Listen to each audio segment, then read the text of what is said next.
అందరికీ నమస్కారం అండి. ఓం శ్రీమాత్రే నమః. ఆగస్ట్ 5వ తారీఖు నుండి శ్రావణ మాసం ప్రారంభమవుతుంది. మనం ఇప్పుడు శ్రావణ మంగళవారాలు మంగళగౌరీ వ్రతం ఏ విధంగా ఆచరించాలో తెలుసుకుందామండి. ఈ శ్రావణ మాసంలో ఒక 4 మంగళవారాలు అయితే వస్తాయండి.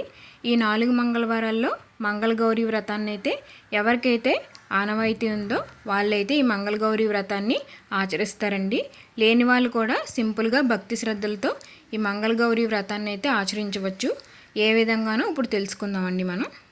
ఈ మంగళగౌరీ వ్రతాన్ని ఆచరించాలనుకున్న వాళ్ళు ఉదయమే లేచి తలస్నానం చేసుకుని పూజ గదినది శుభ్రం చేసుకుని శివపార్వతుల పటాన్ని ఉంచి పసుపుతో గౌరీదేవిని చేసుకోవాలండి. ఈ గౌరీ అమ్మవారికి పువ్వులు, పళ్ళు, నైవేద్యం అన్నీ సమర్పించుకున్న తర్వాత గౌరీదేవికి అష్టోత్తర నామం చదువుకుంటూ పసుపు గౌరీదేవికి కుంకుమతో కొంచెం కొంచెంగా వేసి అష్టోత్తరం అయితే చదువుకోవాలండి. ఈ శ్రావణ మాసంలో వచ్చే ప్రతి మంగళవారానికి ఎంతో ప్రాముఖ్యత ఉంటుందండి. ఈ మాసంలో ప్రతి మంగళవారం మంగళగౌరీ వ్రతాన్ని అయితే ఆచరిస్తారు. కొత్తగా పెళ్ళైన వాళ్ళైతే మొదటి 5 ఏళ్ళు ఈ వ్రతాన్ని ఆచరించాలి. ఆగస్ట్ 6వ తారీఖు నుంచి 4 మంగళవారాలు అయితే వస్తున్నాయండి. శ్రావణ మంగళవారాలు ప్రారంభమవుతున్నాయి. వివాహిత మహిళలు అయితే శ్రావణ మంగళవారం నాడు మంగళగౌరీ వ్రతాన్ని ఆచరించడం వల్ల తమ వైవాహిక జీవితంలో సుఖ సంతోషాలు నెలకొంటాయి.